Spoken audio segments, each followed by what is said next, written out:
السلام عليكم ورحمة الله وبركاته نحمده ونستعينه ونستغفره ونؤمن به ونتوكل عليه ونعوذ بالله من شرور أنفسنا ومن سيئات أعمالنا من يهد الله فلا مضل له ومن يضلله فلا هادي له وأشهد أن لا إله إلا الله وحده لا شريك له وأشهد أن محمدا عبده ورسوله الذي أرسله بالحق بشيرا ونذيرا وداعيا إلى الله بإذنه وسراجا منيرا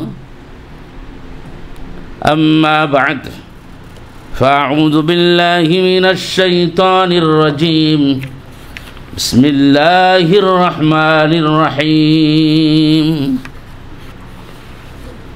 لقد كان لكم في رسول الله أسوة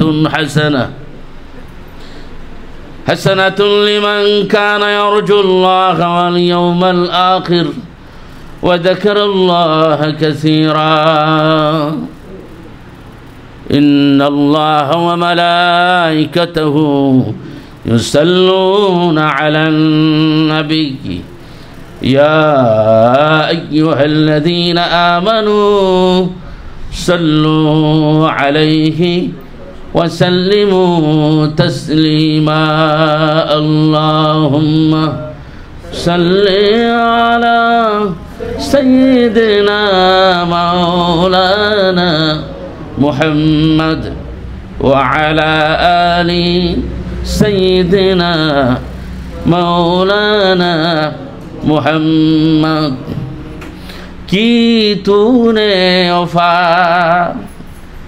मोहम्मद से तो हम तेरे हैं जहाँ चीज़ है क्या लोह कलम तेरे हैं अल्लाहुम्मा सल्ली अला सय्यिदिना मौलाना मुहम्मद व अला आलि सय्यिदिना मौलाना मुहम्मद पतर आमार नहे मदिनार मदिनार सुराम नियाची भरे হোক না এ কথা বাংলায় লেখা গাইব আমি মদিনার সুরে বালাগাল উলা বিকামালিহি কাশাফাদ দুজা বিজামালিহি হাসনাত জামিউ খিসালিহি সাল্লু আলাইহি ওয়া আলিহি আল্লাহুম্মা সাল্লি ওয়া সাল্লিম আলা নবিয়িনা মুহাম্মদ আল্লাহ তাআলার দরবারে হাজারো লাখ শুকর জুমার দিনে আল্লাহ তাআলা আমাদেরকে তার বন্দেগী করার জন্য চুজ করেছেন আমরা পড়ি আলহামদুলিল্লাহ প্রায় মসজিদের জন্ম থেকে জুমার দিনে আসার সুযোগ হয় নাই এজন্য আজকে একটা চান্স পেলাম আমার সেখানে একজন গেস্ট আসলেন সম্মানিত কমিটিবৃন্দ যারা ম্যানেজমেন্টে আছেন তারা বলেন যে শেখ আপনি ইচ্ছা করলে কুইজ ভিলেজে যেতে পারেন আলহামদুলিল্লাহ তাআলা আপনাদের কাছ থেকে দোয়া নেয়ার দেখার সুযোগ হয়ে গেল আল্লাহ তাআলার দরবারে আবারও আল্লাহ তাআলার শুকর আদায় করছি বলছি আলহামদুলিল্লাহ যেমন আমাদের সম্মানিত প্রেসিডেন্ট সাহেব ডোনাল্ড ট্রাম্প ওনার নামে নামে অনেকে নাম রাখে তা বলে কি সে ডোনাল্ড ট্রাম্প হয়ে যায় নাকি কিন্তু নামের একটা মহত্ব আছে যখনই শুনবেন যে একটা লোক আসতেছে তার নাম ট্রাম্প ডোনাল্ড ট্রাম্প যদিও সে প্রেসিডেন্ট না হয় কিন্তু টনক নড়ে যাবে আসল আবার হয়ে যায় কিনা তো যদিও মসজিদ ইয়াসিন শিশু মসজিদ কিন্তু এই মসজিদের নাম রাখা হয়েছে রাহমাতুল লিল আলামিনের নামে সুবহানাল্লাহ পড়েন সবাই আমার দিকে তাকান আমার দিকে সবাই তাকিয়ে থাকেন এই 10-15 মিনিট আপনাদের সামনে কিছু কথা বলি রবিউল আউয়াল তো এখনো শেষ হয় নাই আমি 45 মিনিটস জুমার বয়ানের আগে, খুতবার আগে বয়ান করি পারচেস্টার জামে মসজিদে। সেই বয়ান সারা পৃথিবীতে চলে যায়, টেলিভিশনে চলে যায়, আলহামদুলিল্লাহ তাআলা। কিন্তু এটা নতুন মসজিদ, কম সময়ের মসজিদ, ব্যস্ততার মসজিদ, সবাই বাচ্চাদেরকে পিক আপ করতে হয়, সময় মতো আসতে হয়, সময় মতো যেতে হয়, বহু কিছু। কিন্তু সেই পারচেস্টার জামে মসজিদের সকাল 11:30টায় ফার্স্ট ফ্লোর টইটম্বুর হয়ে যায়। 11:30টায় গেলে দেখবেন আল্লাহর রহমতের ফেরেশতারা যেমন চতুর্দিক দিয়ে খালি ঘুরে, মুসল্লিনে কেরাম কখন মসজিদ খুলবে আর ঘুরবে, আর মসজিদে তারা বসবেন। আলহামদুলিল্লাহ পড়ি এই মসজিদে একদিন এরকম হবে। অনেকে তো জানেই না যে এখানে যে মসজিদ হয়েছে। আমি ফ্লায়ার নিয়ে ওই আর রহমান মসজিদে গিয়েছিলাম ফ্লায়ার পোস্ট করার জন্য। তো the people of that mosque they said we do not know the মসজিদ বিল্ড ওভার দেয়ার। আমরা জানি না এখানে মসজিদ হয়েছে যে, কেমন যাক, এটা gradually it will be spread out in the society also. আলহামদুলিল্লাহ তাআলা, if you come here frequently, if you send your children, your grandson, granddaughter, then this masjid will be madhkur, this masjid will be famous. বাচ্চাদেরকে যদি না পাঠায়, আমরা যদি না আসি, তাহলে কি মসজিদ হবে, পরিচিত হবে, ফেমাস হবে? আল্লাহ তাআলা তৌফিক দান করুন। তো রবিউল আউয়ালে আল্লাহ সুবহানাহু ওয়া তাআলা তার হাবিবকে পাঠাইলেন। রবি মানে বসন্ত। প্রত্যেকটা মানুষের, প্রত্যেকটা জীবনের, প্রত্যেকটা দেশের একটা বসন্ত আছে। তো আল্লাহ তাআলা তার হাবিবকে চুজ করলেন রবিউল আউয়াল। আলহামদুলিল্লাহ পড়ি। যেই মাসে, যেই সময়ে আল্লাহ তাআলা তার হাবিবকে পাঠালেন, সেটা ছিল অধিকাংশ ওলামায়ে কেরামদের মতে 12ই রবিউল আউয়াল। অনেকে বলেছেন রবিউল আউয়ালের 1 তারিখ, অনেকে বলেছেন 2 তারিখ, অনেকে বলেছেন 9 তারিখ, অনেকে বলেছেন 20 তারিখ। আবার একজনের রওয়ায়াত দেখলাম, একজনে কইল রমজানের 20 তারিখ। ইখতিলাফ আছে, কিন্তু দ্য আকসার, the most of the historical, the said, the road, the authentic source and resource, this is the 12th of Rabiul Awwal. আলহামদুলিল্লাহ পড়ি। যখন পৃথিবী একটা the embodiment of compassion and mercy একটা প্রয়োজন ছিল, তখন আল্লাহ তাআলা তার হাবিবকে আরবের সেই মরুভূমিতে, উষর ধূসর মরু এলাকায় তার হাবিবকে রাহমাতুল লিল আলামিন করে পৃথিবীতে প্রেরণ করেছেন। আলহামদুলিল্লাহ পড়ি। আমাদের নবী হলেন এম্বডিমেন্ট অফ কম্পেশন, দয়ার মূর্ত প্রতীক। সাহাবায়ে আজমাইন বলেন, বদর উহুর যুদ্ধে আমরা দেখতাম যে যারা মুশরিকিন, সারাদিদে কুফার, তারা যখন ভয় পেত, মুসলিমদের সাথে বিরুদ্ধে চারণ করে যুদ্ধ করার জন্য তারা আসছে, কিন্তু যুদ্ধের ময়দানে আশ্রয় নেওয়ার জন্য রহমতের নবীর পিছনে এসে দাঁড়িয়ে যেত। সুবহানাল্লাহ পড়েন। ভাইরা, আমার কথা বুঝতে পারতেছেন তো? আমার দিকে সবাই তাকান, আমি তো বাংলা বলতেছি, আমার দিকে সবাই তাকান। আল্লাহ নবী যে রহমত, আল্লাহ তাআলা প্রমাণ দিয়েছেন বারবার। কেমন? আল্লাহ সুবহানাহু ওয়া তাআলা যেই বছর তার নবীকে, তার হাবিবকে পৃথিবীতে প্রেরণ করেন, এই বছরকে বলা হয় আমুল ফিল, হাতির বছর। হাতির বছর মানে হলো আব্রাহা এসেছিল কাবা ঘরকে ধ্বংস করার জন্য, কিন্তু আল্লাহ তাআলা আব্রাহাকে ধ্বংস করার জন্য কোনো সুযোগ দেন নাই। এই কাবার ইতিহাসে 12 বার এই কাবাকে ডিস্ট্রয় করা হয়েছে। হযরত আদম আলাইহিস সালাম থেকে শুরু করে অদ্যবধি পর্যন্ত কতবার ডিস্ট্রয় করা হয়েছে? 12 বার। নূহের প্লাবনে কাবা ধ্বংস হয়ে গিয়েছিল। তারপরে হজ্জাজ বিন ইউসুফের সময়ে কাবাকে ফায়ার করা হয়েছিল, কিন্তু আল্লাহ তাআলা হেল্প করেন নাই। যেমন নবী সাল্লাল্লাহু আলাইহি ওয়াসাল্লাম, বুখারী এবং সহিহ সোর্সে আসছে, আল্লাহ নবী বলেন, কিয়ামতের প্রাক্কালে আমি যেন দেখছি কাবা ঘরের ছাদের উপর, কাবা ঘরের ছাদের কোনায় বসে একটা হাবশি কালো মানুষ যেন হাতুড়ি দিয়ে কাবা ঘর ভাঙছে, আমি যেন দেখছি। কে বলছেন? আল্লাহ রাসূল সাল্লাল্লাহু আলাইহি ওয়াসাল্লাম বলছেন। এই হাদিস থেকে প্রমাণিত হয় যে কাবা ঘর ভাঙবে, কিন্তু আল্লাহ তাআলা কাবা ঘরকে হেফাজত করার জন্য নিচে নামে আসবেন না। কি বলেন? আসবেন।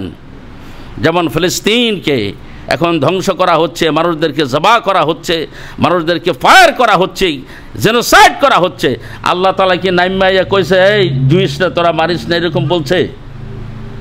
It is not the tradition of the Almighty. এটা আল্লাহ তাআলার ট্রেডিশন না, সুন্নত না। আল্লাহ তাআলার কিছু সুন্নত থাকে, এর মধ্যে একটা হলো আল্লাহ তাআলা সচরাচর কিছু বলেন না।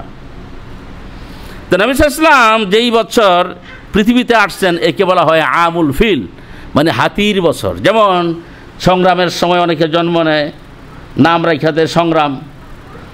তারপরে বন্যার সময় অনেকে জন্ম দেয়, নাম রাখা দেয় বন্যা। আবার কোনো কোনো বাচ্চা বেশি কান্দে, এটার নাম রাখা দেয় কান্না। আছে কিনা এরকম? তো এইরকম তৎকালীন যুগের মানুষেরা যেই বছর আব্রাহা ধ্বংস করেছে, কাবাঘর ধ্বংস করার জন্য আসছিল, এই বছরকে তারা নাম দিয়েছে আমুল ফিল, the year of the elephant, হাতির বছর। কিন্তু আল্লাহ তাআলা আব্রাহাকে কাবাঘর ভাঙার সুযোগ দেন নাই। কারণটা কি? কারণটা হলো যে এই কাবাঘরের যিনি ইমাম, উনি এই কিছুদিন পরে এই পৃথিবীতে তাশরিফ নেবেন, জন্ম নেবেন।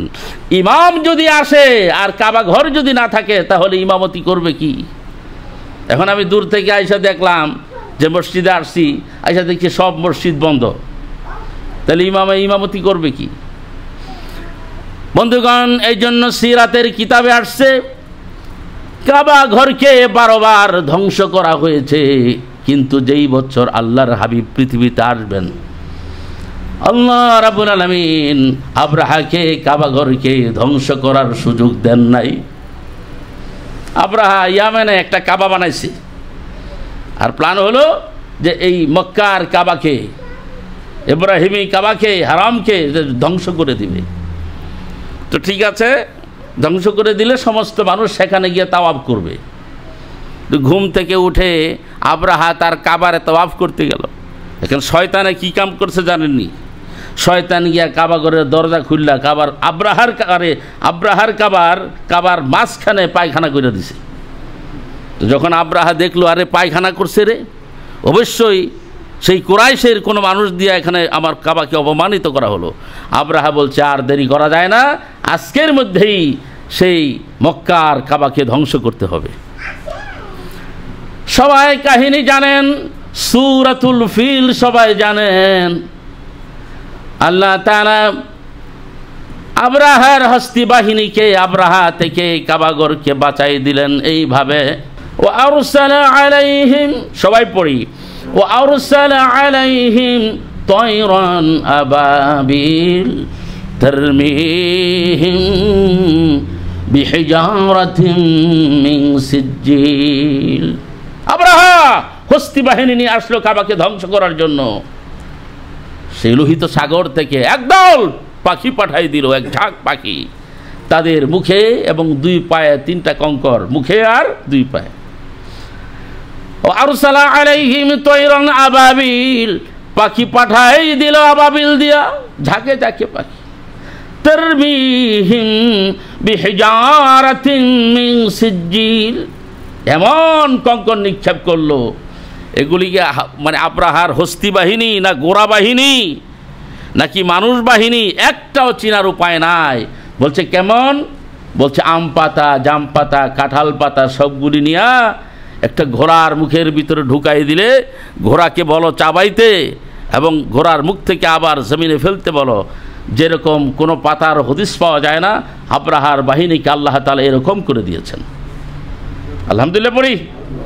এর মানে হলো আল্লাহ তাআলা আছে একজন, বোঝা যায়। কি বলেন? আল্লাহ তাআলা যে আছে বোঝা যায় তো। কত নাস্তিকদের সাথে আমার দেখা, কত তর্কাতর্কি, কত কি, কিন্তু দেখা গেল যে এমন এক সময় আসে, এমন এক পরিস্থিতি সৃষ্টি হয়, আমরা বহু ইমামরা গিয়ে নাস্তিকদেরকে পড়ে তাওবা করাই। নাস্তিকরা যখন বিপদের মধ্যে পড়ে ঠিকই তখন আল্লাহকে ডাকে। ফেরাউন সারা জীবন নিজেকে খোদা দাবি করলো, কিন্তু যখন মালাকুল মউত পানির মধ্যে, দরিয়ার মধ্যে ডুবাইতে আসলো, মারতে আসলো, তখন ফেরাউন কয় আমি এখন ঈমান আনলাম। তাহলে কি ঈমান আনলে কাজ হবে? কাজ হবে না। এর মানে হলো বন্ধুগণ, আল্লাহ তাআলা বুঝাই দিলেন নূহের প্লাবনে কাবাকে ধ্বংস করা হয়েছে, পানির কারণে ধ্বংস হয়ে গেছে। হাজ্জাজ বিন ইউসুফের সময় কাবা ধ্বংস হয়ে গেছে। ফিরিন স্বৈর শাসকেরা কাবাকে জ্বালিয়ে দিয়েছে, পুড়িয়ে দিয়েছে।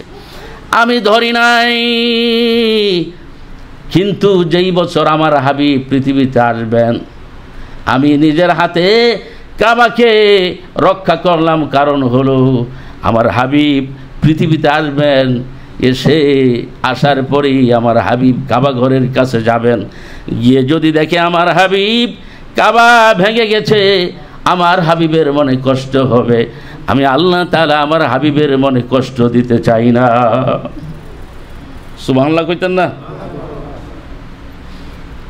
আমি না ডেকে বলে, শ্বশুর আব্বাজান আপনার এতিম নাতি হয়েছে, আমি তো বিধবা, আমার যখন পেটে তখন তো আপনার ছেলে মারা গেছে, আপনি এসে দেখে যান আপনার বিধবা পুত্রবধূর ঘরে এতিম সন্তান জন্ম নিয়েছে।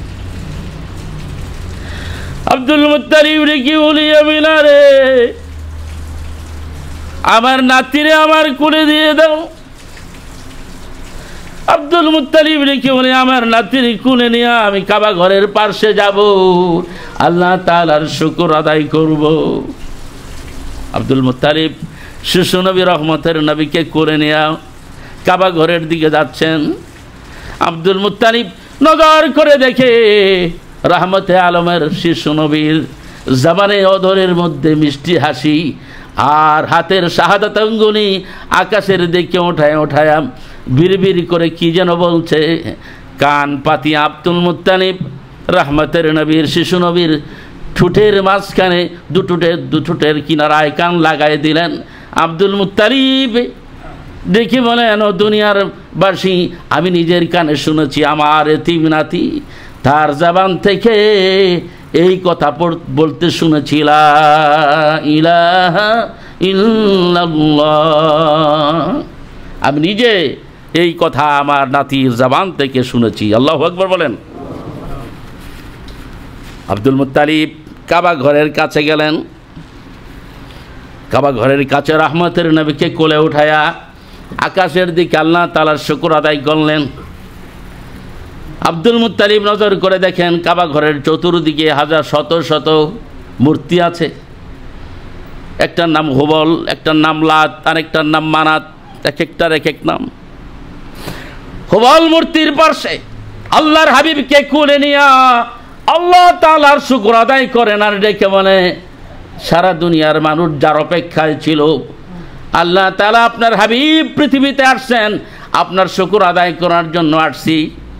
এবার আল্লাহর হাবিব আব্দুল মুত্তালিব ডেকে বলে, আমার নাতিকে আমি যখন দেখলাম কাবা ঘরের পার্শ্বে চতুর্পার্শ্বে যতগুলি মূর্তি ছিল, লাত মানত উজ্জা হুবল, তারপর আয়না লায়লা যত মূর্তি ছিল, আমি নিজের কানে শুনেছি প্রত্যেক মূর্তির জবান থেকে এই কথা বের হয়ে গেছে, লা ইলাহা ইল্লাল্লাহু মুহাম্মাদুর রাসূলুল্লাহ। নবী ইসলামের জীবনী বলতে গেলে তো বহু সময়ের দরকার, সময় কোথায় বন্ধুগণ? আসল কথাটা বলি এখন শুনেন। আল্লাহর হাবিব ছিলেন রহমত, দয়া। বলছি কেমনে?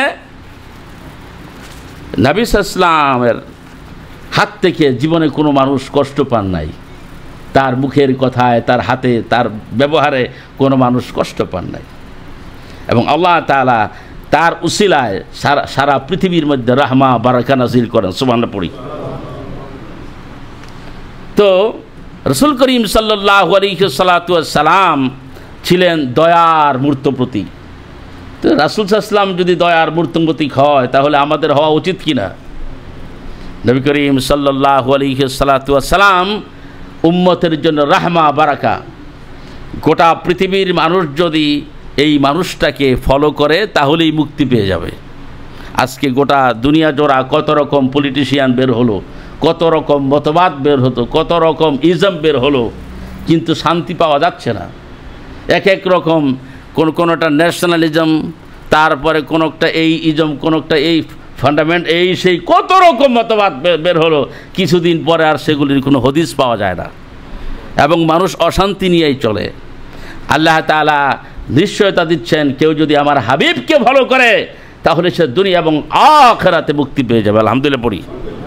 কারণ আল্লাহর নবী তার নিজ থেকে কিছু বলেন না, আল্লাহ তাআলা তার হাবিবের আল্লাহ তাআলার পক্ষ থেকে যা আসেন উনি তাই বলেন। সুবহানাল্লাহ পড়ি। নবী করিম সাল্লাল্লাহু আলাইহি সাল্লাম যে কেমন রহমতের প্রতীক ছিলেন, আমি এই কয়েক মিনিটে কয়েক হাদিস থেকে বলে আমি শেষ করে দিচ্ছি। বন্ধুগণ, আরব দেশে বৃষ্টি হচ্ছে না, এটা বুখারী থেকে বলছি। তো আরবের সর্দার ছিল, কুরাইশদের সর্দার ছিল কে? নবীজির দাদা আব্দুল মুত্তালিব। দীর্ঘদিন ধরে বৃষ্টি হচ্ছে না। সবাই এসে ডেকে বলে, আব্দুল মুত্তালিব, আরবে তো বৃষ্টি হচ্ছে না, এখন আমাদের তো ফসলাদি পশু এই সেই সমস্ত কিছু নষ্ট হয়ে যাচ্ছে, তা কিভাবে বৃষ্টি হবে, আমরা কিভাবে আমাদের সারভাইভ করব। আব্দুল মুত্তালিব ডেকে বলেন, ও মক্কার মানুষেরা, তোমাদেরকে আমি নিশ্চয়তা দিচ্ছি, গ্যারান্টি দিচ্ছি, আগামীকাল ঠিক দ্বিপ্রহরে বৃষ্টি নাজিল হবে। সুবহানাল্লাহ পড়েন।